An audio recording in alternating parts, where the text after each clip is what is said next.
My Roommate is a Vampire, Chapter 2, Thicker Than Water, by Dennis the Menace. A round table. No, not like the Knights of the Round Table, more like the Mayors of the Round Table. Ha, get it? 'Cause we're both mayors and we're sitting. Oh, shut up. Vinyl? She lifted her head slightly, looking up from her sheet music. I hoped to catch a glimpse of her eyes as her shades had been sliding down the bridge of her nose, but she pushed it up with a hoof once she caught me staring.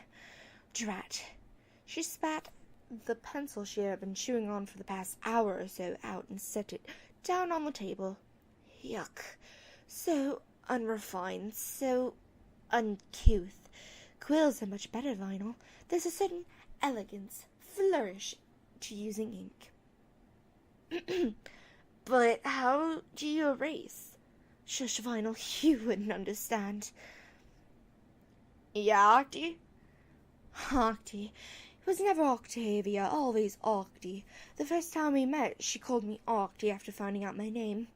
Trying to get Vinyl Scratch to stop calling me that was like trying to get Vinyl Scratch to do anything.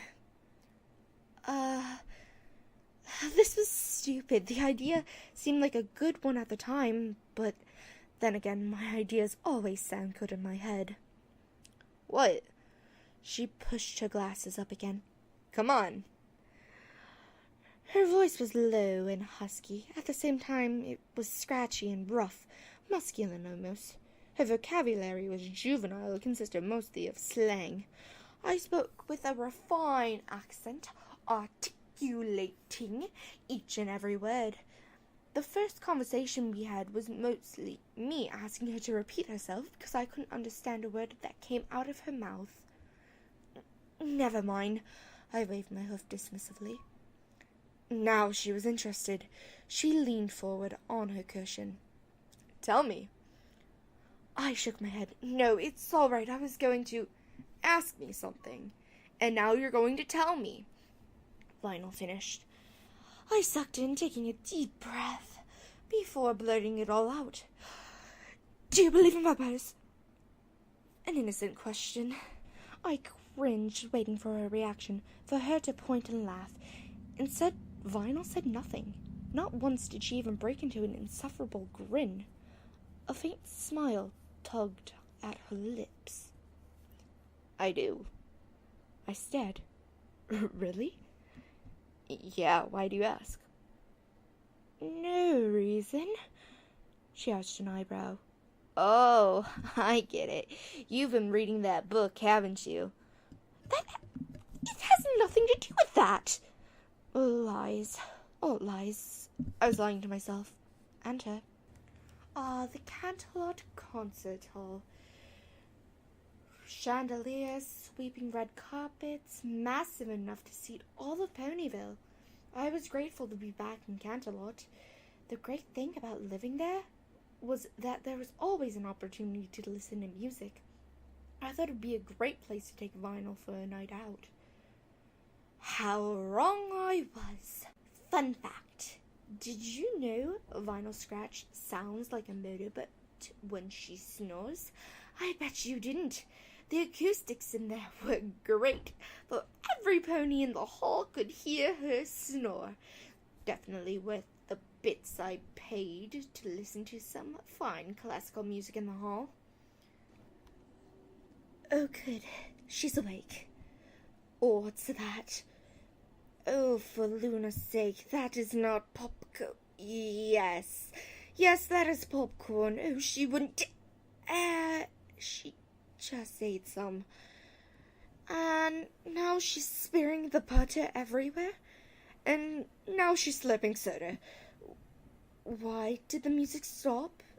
And why is every pony glaring at me? And why are you throwing your instruments at me? You aren't mad at me, are you? Oh, dear Vinyl.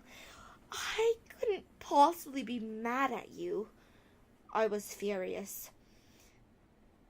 And may I say it was an honor and a privilege to have the entirety of Canterlot nobles, focusing their attention on me. Me, of all the dumb, oh so very dumb luck. Ha! Of all the ponies in Equestria, I had the good misfortune of being subjected to the furious gazes. I felt like an egg being cracked over a hot frying pan, a stove ablaze with the grease fire, with the egg yolk not having survived the drop, and more gasoline being poured on top to dose the flames. If that makes any sense to you, it shouldn't. Octi, you okay? Hey, Octi. And why, may you ask, was I bestowed this great honor? I was trying to figure it out myself, starting by choking the life out of a certain nincompoop. I am going to find a way to legally murder you. I giggled, a maniac grin spread across my face as I wrapped my hooves around her neck. She gasped, "Killing me won't solve anything.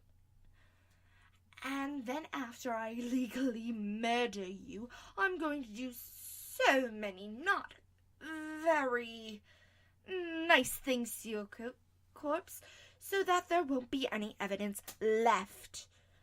I cackled, shaking her around.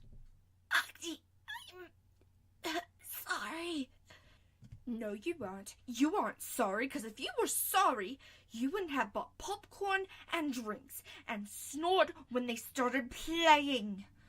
I let her go, sighing. I need a drink.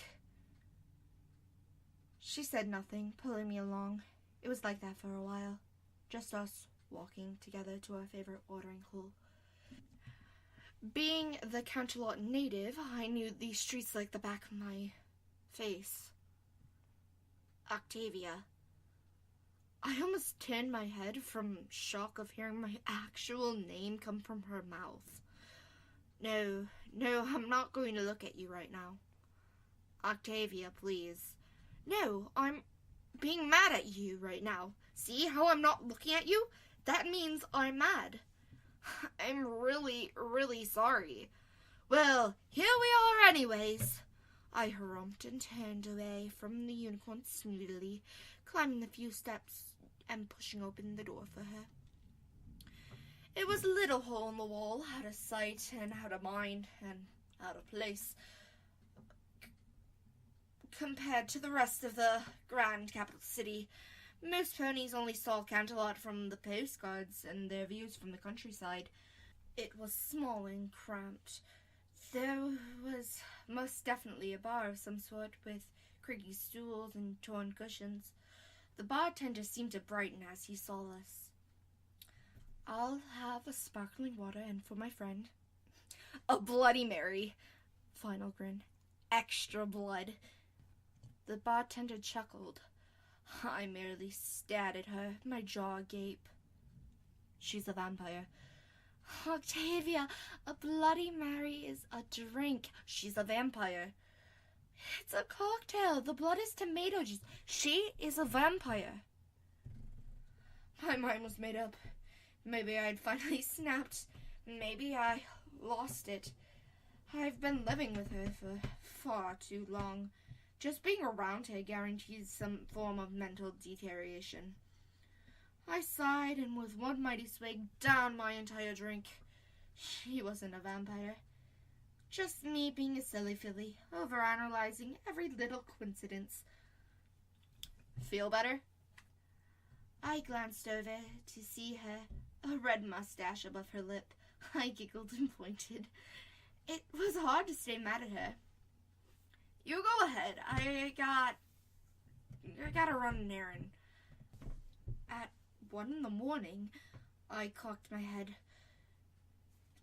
"Just a quick stop. Then I'll come with you." "No," she sighed.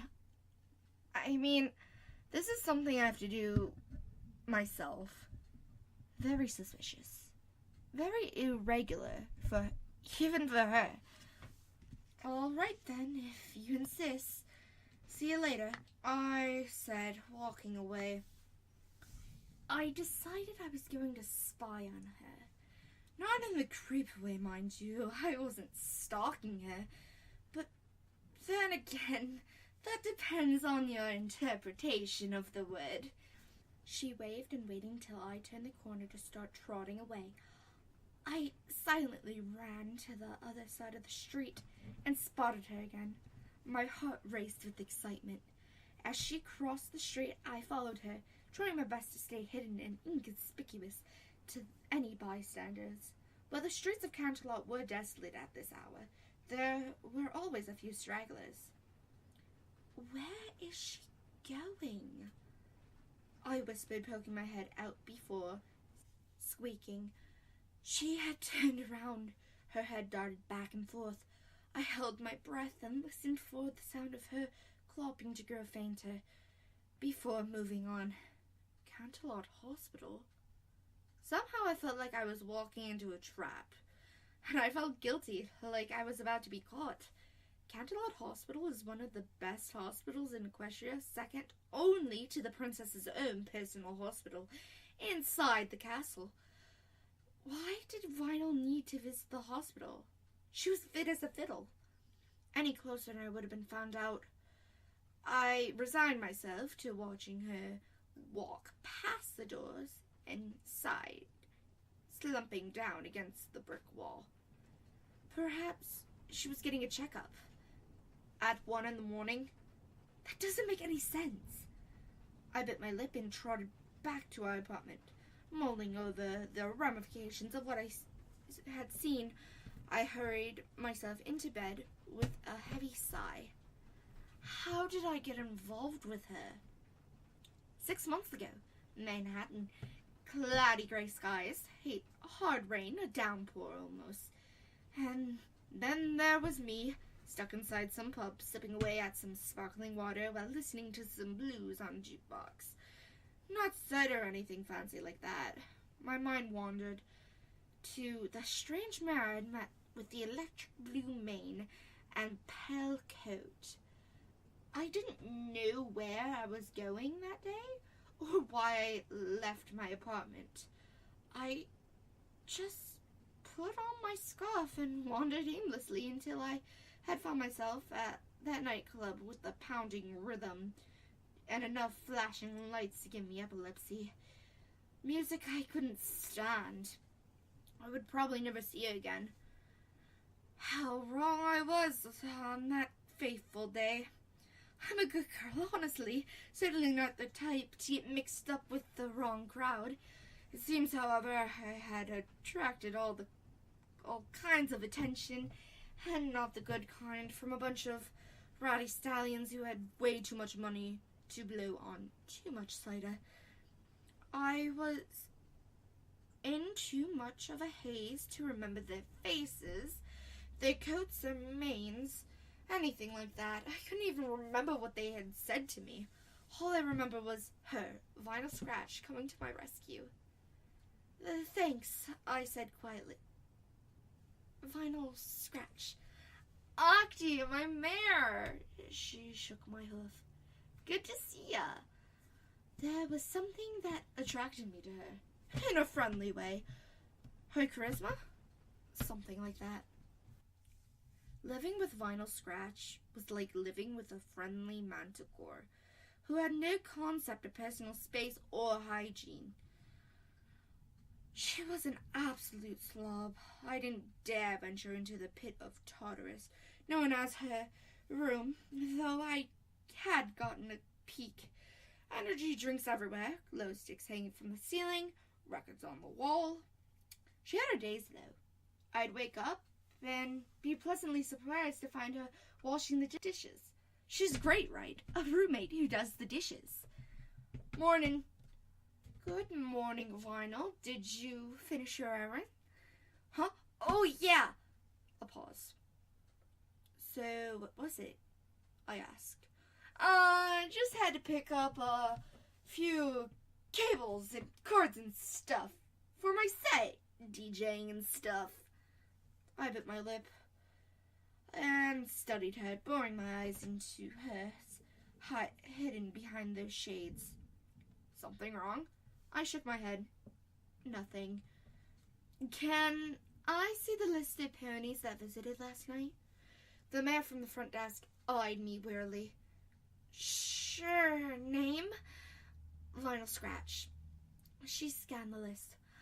Yes. She had an appointment with the Canterlot Herpetology branch. Herpetology? Pretty much anything having to do with the study of blood. Blood? Does it say why she had an appointment? Sorry, no, that's confidential. I growled. Is there a blood bank around here or something? She blinked. Why, yes, we offer our services year-round. Would you like to donate some? The very thought made me queasy. No, thank you. I had no hard evidence to prove that she was a vampire. All of it circumstantial. I had reached a dead end. Why would she visit that branch of the hospital? Why would she visit the hospital at all? It was all very fishy. I was going to have to do a little bit more digging if I was going to see this through to the end.